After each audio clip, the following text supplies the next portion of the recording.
And what it do, YouTube? Is G-Rim here, back with another video. As you can see, there's some major changes to me, but not major changes to the car. But we got a pretty good video today. So today we're gonna talk about over a year of ownership with the RS5 and see what I like about it and what I dislike about it. 5 things each. I think I'm probably gonna talk about more stock things. I think I'll get into a later video about maybe what I dislike about after you tune it, or what capabilities about the RS5 after you tune it, or whatever the case may be. So honestly, it should be a pretty nice video. I think I would try to think outside of the box and go off of what you guys might not expect or what you guys have already heard. Without further ado, appreciate you guys for tuning in. I'll catch you guys later in the video.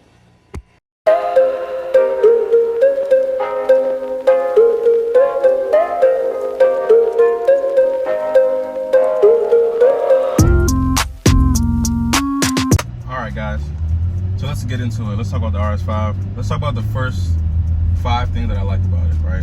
Number 1, I love how the difference between an RS, honestly, just this, I would say it's Audi, but let's be careful. I would say this RS5 is like one of the most stable cars, one of the most planted, one of the most sturdy, rigid. I don't know how to explain it, but it's still smooth, but you just know when you grab on the steering wheel, it's like, it feels like a block, a big block, but still nimble, if that makes sense. I don't know how to explain it. But like, usually when I step into a quality Audi, and I've driven BMWs before, I've driven an M4 before, I've driven a Lambo before I've gotten a car. I just feel like Audi just feels like a magnet, but a strong magnet when you're in it, and when you hold the steering wheel, you're like, I don't know if it's just confidence that it gives me or what, but I just love how I felt that immediately in the RS5, and it's like on drugs compared to like when you're in an S5, or if you're in a Q5, or if you're in an A5. It just feels super sturdy, super strong, and that's something I feel like if you're a driver, a spirited driver, or someone who likes luxury vehicles, sports vehicles, I feel like that's kind of important. You kind of want to get what you pay for, and I think you really do get that with this car. Number 2 things that I like about this car is I like the fact that the twin turbo, I don't feel lag in this car. I don't know if I'm just numb to simple things like that, but I do not feel any turbo lag, and I know it's because of the twin turbo, but I think the way they did it is amazing.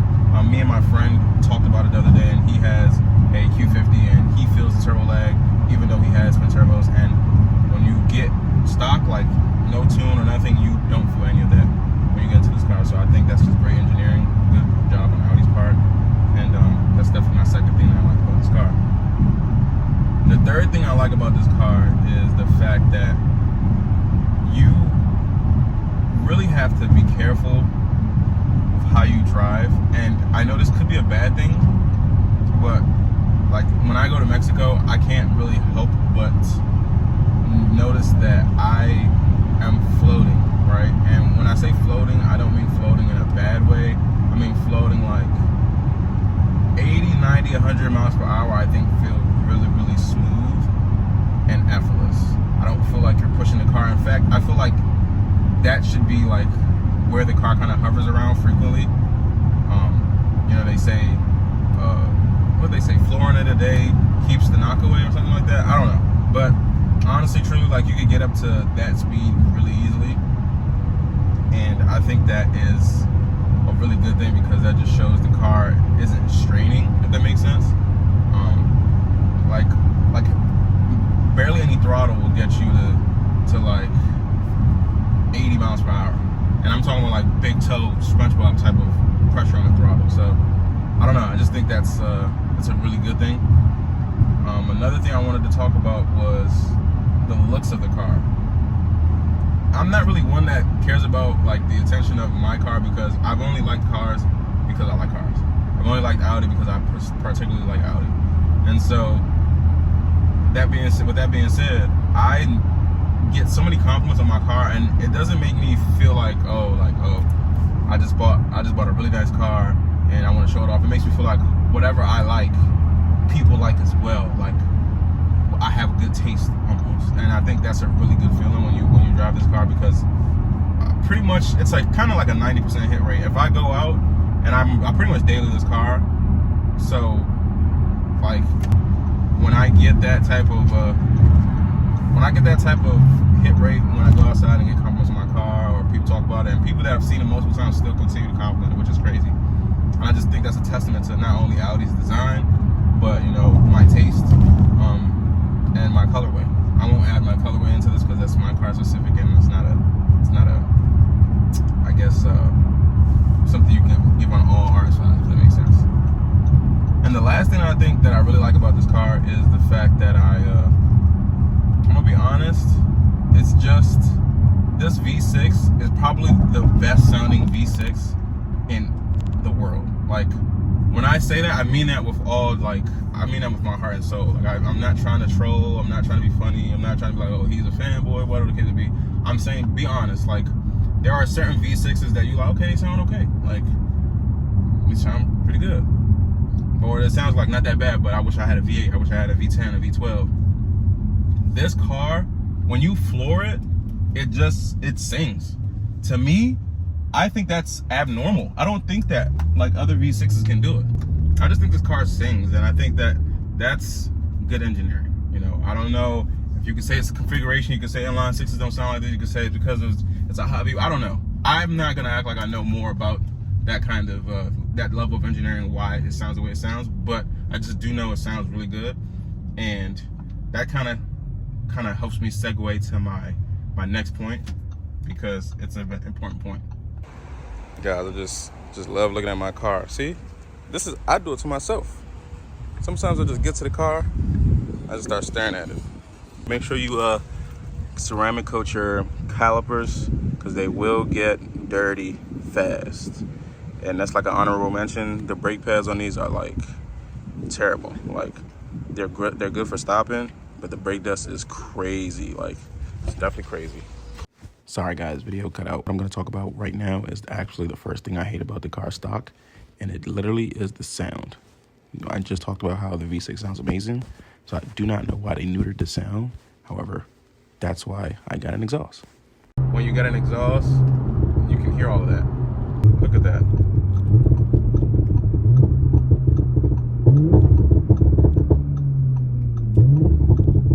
It's just no comparison once you get that done. I love using the paddle shifters now that I have an exhaust. I love revving. I love doing whatever I could possibly.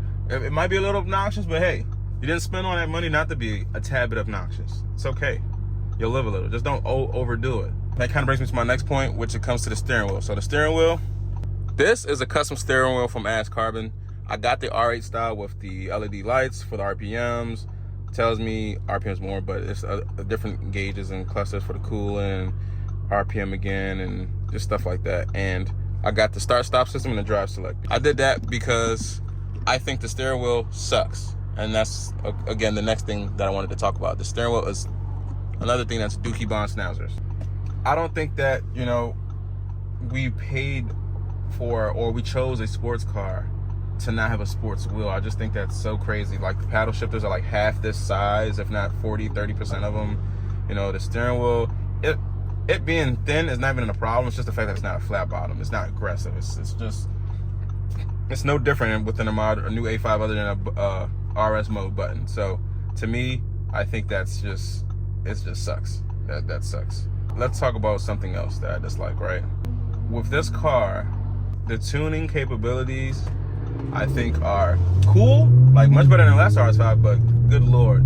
You know how many conversations I've had with people with S5s or B9, S5s or S4s, and it's like, hey, this is the same car, but it's actually better because it's cheaper, and you can tune it to make it faster than RS5. Okay, bro, listen. First of all, granted, the RS5 definitely could be better out of the box, more powerful. What I don't like is the fact that, and this is probably not what Audi cares about, is the fact that tunability, right? That single turbo is always going to trump double turbos or twin turbos because of, the boost you're able to get and how big the turbo you can put in it, but there's going to be a lot of lag, right? So I just felt like, in terms of fueling, I know there's a way to maximize the fueling on this car, even with the twin turbo capabilities, or just have more space. Like, I think something with the fact that in my opinion, like I think it's an issue with the fact that the engine is so far in the front, so the cats show up, and like you don't have that much space in the front to put bigger turbos, blah blah blah.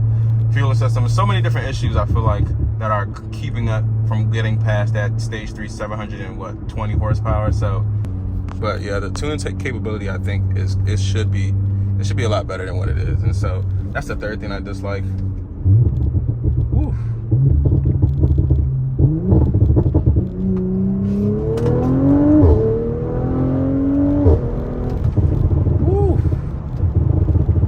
Something about this car, man.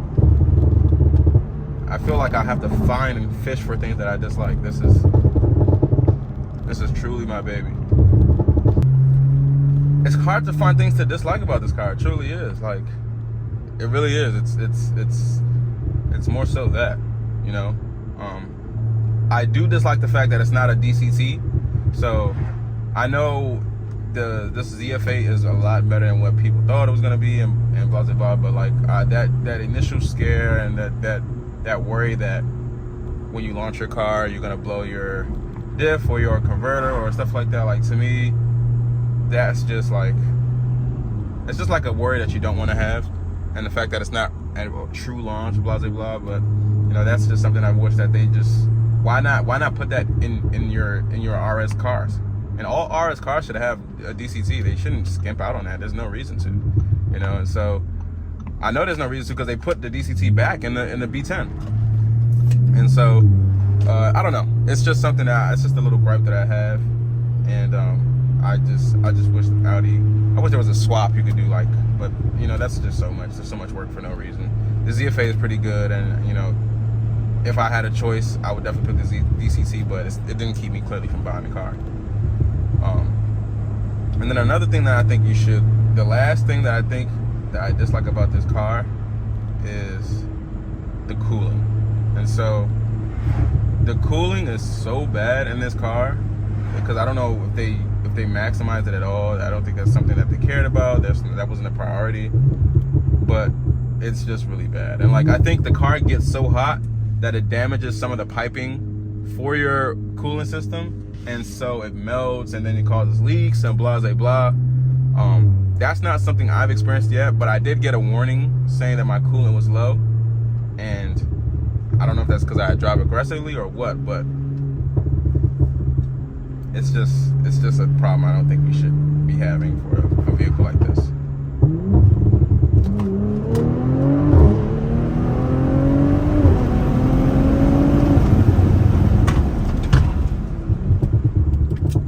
And guys, that'll be it for this. It's a pretty quick video. Just wanted to go over small things.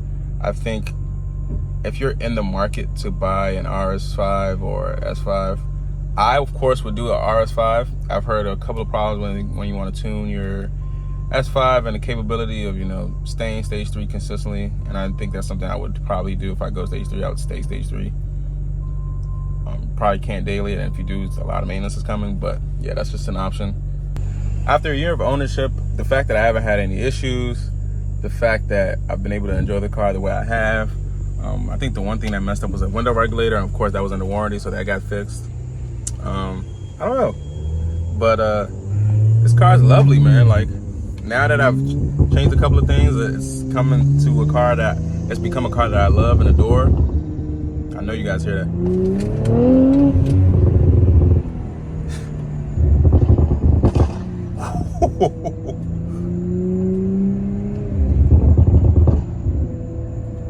Doesn't get old, man. The first thing I did was pay for my exhaust and the steering wheel.